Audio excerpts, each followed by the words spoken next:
it's an oft-repeated trope, I guess, or even an insult hurled at Jeet Kune Do Concepts practitioners. Yes, I said concepts, suggesting that they just don't spend enough time to get really good at anything JKD related.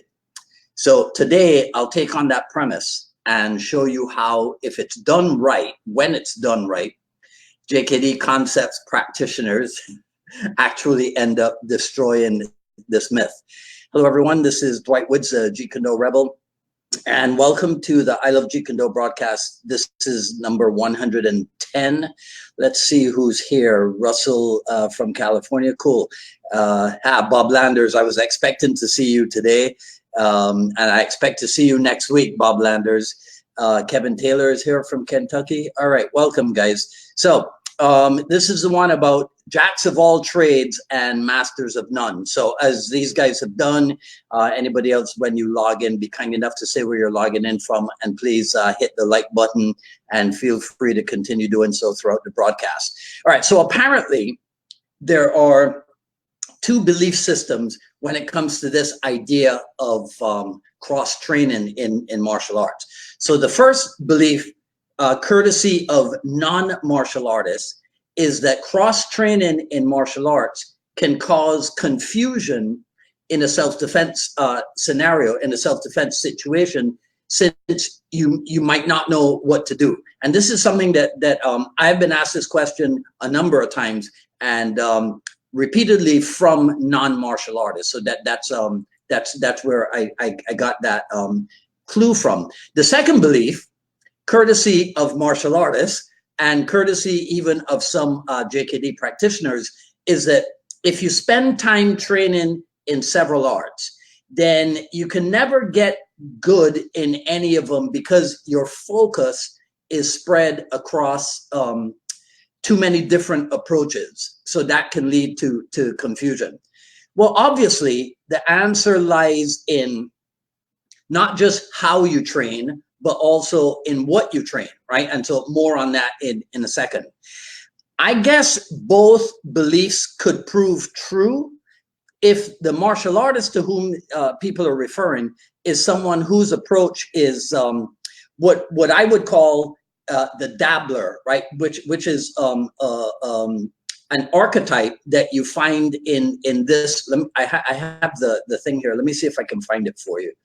Yeah, there we go. Okay, so I have talked about this. There's an old I Love Jeet Kune Do broadcast where we referenced a lot of material from this George Leonard book, Mastery. I didn't come across the book first. I came across Esquire magazine of May 1987. I should have put that up there too.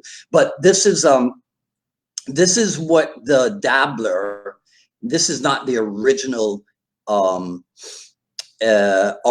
that you would find in George Leonard's book. This is something I found on the internet. But the dabbler is somebody who starts and stops over and over. You know, one of those who chases the, what do they call it? The shiny object syndrome. So it's like they get started in this thing, and then they jump to this other thing, and then they jump to this other thing, and they jump, and so on and so forth, right? So if the person that we're talking about is somebody whose approach is that of the dabbler, then yeah, for sure, you know, somebody who's not taking his or her studies seriously, then yes, so think about this, right? So if I decide to study, let me get rid of these things. If I decide to study Shotokan and Kendo and Brazilian Jiu-Jitsu, if I decide to study those things, then it's highly, why should it be assumed that I can't develop high levels of skill in all of them? If I know how to focus on the job at hand when on the job, then how would that be a problem for me, right? If I had no strategy, it would probably be a problem.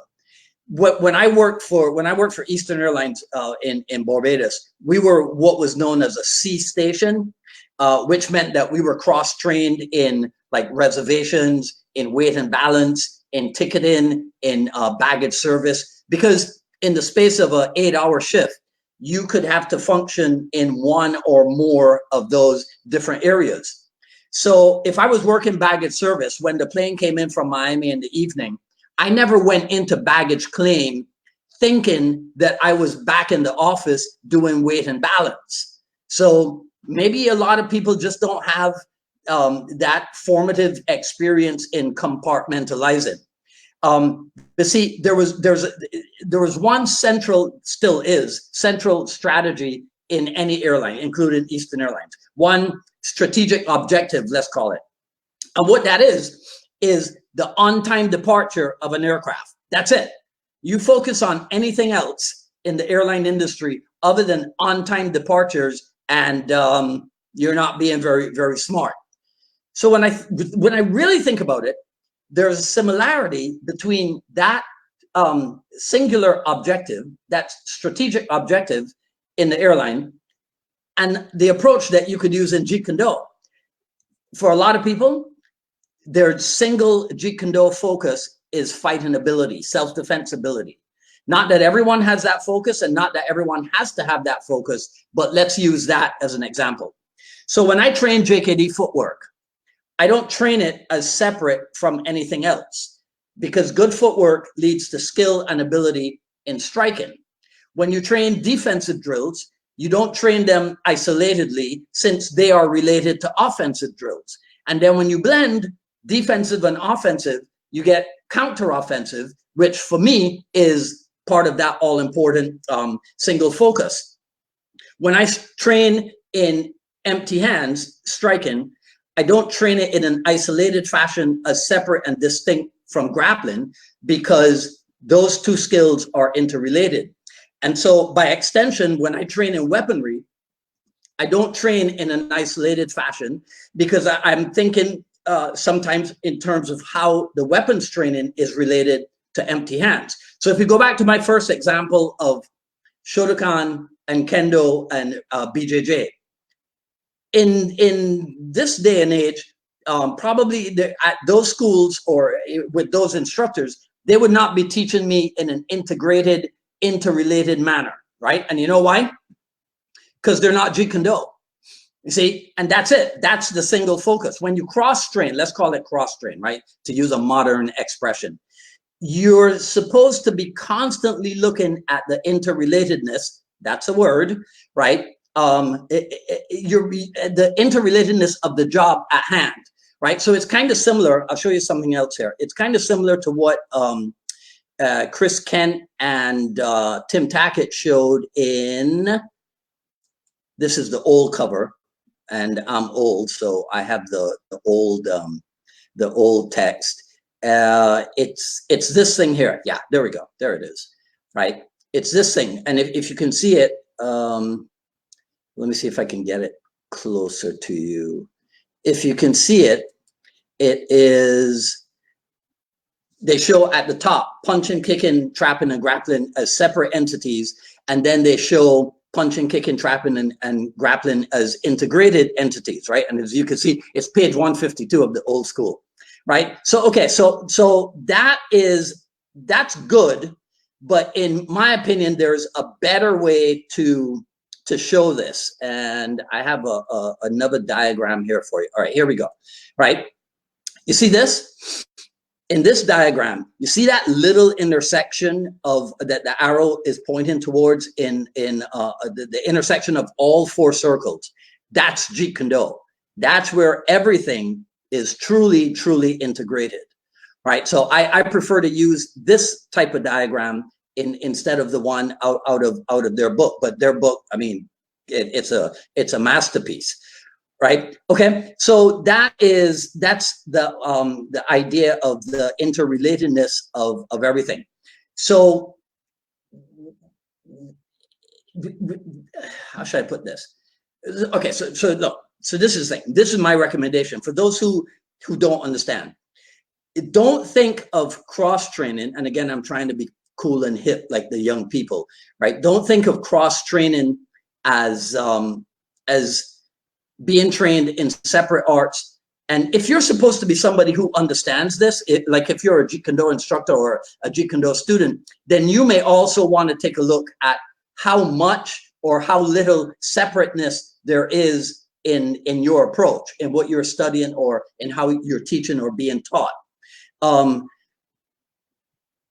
When you know what you're doing, but when you also know why you're doing it, that helps you with how to do it. And keep in mind that mastery is, the mastery path is about incremental but consistent improvement over an extended period of time. So I had a graphic for that illustrates that too, but okay, there it is. There we go. All right, this is another thing that I found. So on this master thing, you see, you start out and then your skill level goes up, but then you're on the plateau for a while before your skill level goes up again, and then you're on the plateau, and then your skill level goes up, and you're on the plateau again. And that is what happens on the mastery path, right? Consistent improvement over an extended period, dare I say, over one's entire lifetime, right? So in 2007, I think it was, that according to my files, that's when it was, I wrote a thing called the Jeet Kune Do Guide to Accelerated Learning. And I think that I probably got to that, it was born out of something that I was studying at the time, and Brian, what's his name? Bob Landers will identify with this. I was studying out of this thing, a course by Brian Tracy and Colin Rose called Accelerated Learning Techniques. So I have a gift for you. If anybody's interested, shoot me an email to jkdrebel@gmail, and I can send you the workbook for this accelerated learning techniques thing, because to be honest with you, if you go through the workbook without even listening to any of the audio, you'll get something out of it. And I can also send you, oh, I'm gonna try a new piece here on the technology. Let me see if I can do this one. This might be embarrassing, but let's see. I've never done this one before. So it's, hang on a second. I got to try to pull it up. Okay, so it's this thing here.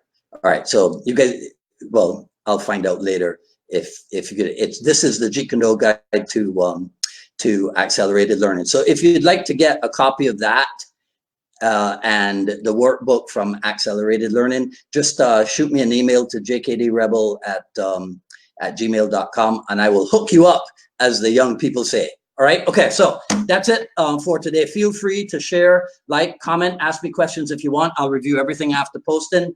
Sign up for notifications for when we go live here on Facebook. And please subscribe over on the YouTube for the I Love Jeet Kune Do broadcast, the Jeet Kune Do dialogues, and the FMA files. And when you subscribe over there, make sure to hit the notification bell. Follow me on Twitter at Dwight Woods, and on Instagram at Dwight D. Woods. ilovejeetkunዶ.com. Quick Skill Series Volume 1 is available. Volume 2 will be produced during 2020. This Friday, January 17th, as part of the Illinois Hat Trick, Jeet Kune Do Dialogues episode with Ron Balicki of Martial Arts Research Systems. That's this coming Friday, the 17th at 6 p.m. Today's a red day. There's the shirt, right? And so I'll see some of you here on Friday, and others I will see you next Wednesday for another issue of the I Love Jeet Kune Do broadcast. This is Dwight Woods, the Jeet Kune Do Rebel, signing off. You guys enjoy the rest of your day. Take care now.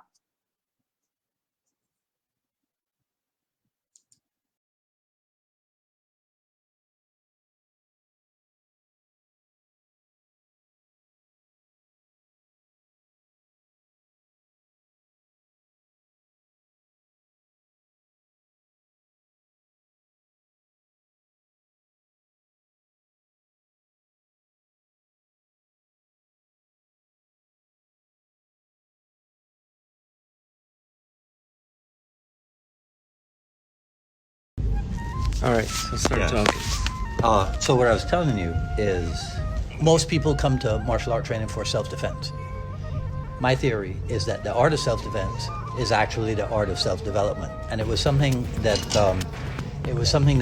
I developed when I had my school, and even though I never tried to turn my school into the typical martial arts school, which is like 70 to 80% kids, and then 20 to 30% adults. We were kind of the opposite.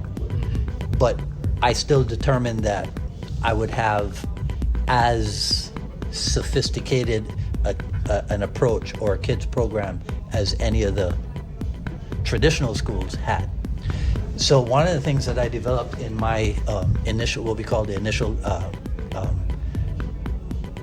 initial meeting with the parents and the kids, I would give the kid a piece of paper and I would have written self hyphen 3 times. And I'd go, okay, I want you to come up with any word, right, or any human quality that you can think of, right, that starts with the word self. So of course, self-confidence would come up, self-control, self-whatever. And I would also tell them, if you can't think of it, ask mom or dad to help you. So that then it becomes like a family endeavor. And then my point to the parents was that in training self-defense, you can develop these attributes. Or if your child already has a certain amount of self-confidence, we can enhance that self-confidence by training. So that was the philosophy, that training in the art of self-defense is actually training in the art of self-development.